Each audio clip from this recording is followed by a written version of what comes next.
सर्वप्रथम नमस्कार मित्रांनो, MPSC स्वप्नमध्ये तुमचं मनापूर्वक स्वागत आहे। आज आपण राज्यघटना या विषयापासून सुरुवात करणार आहोत। तर ज्याप्रमाणे मी सांगितलं आहे, आपली ग्रुप सी ची एक्झाम आहे 4 मेला।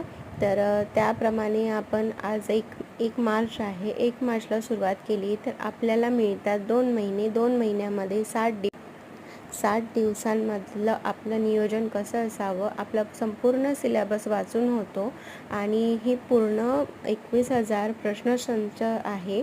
तर ते आपलं पूर्ण वाचून कंप्लीट होणार आहे। तर माझ्यासोबतच तुम्ही अभ्यास करणार आहात। आता डेली माझे व्हिडिओज येणार आहेत, त्याकरिता तुम्ही चॅनलला सबस्क्राईब करून ठेवा आणि बेल आयकॉनवर क्लिक, जेणेकरून तुम्हाला नवनवीन व्हिडिओज येतील आणि एकही व्हिडिओ मिस होणार नाही।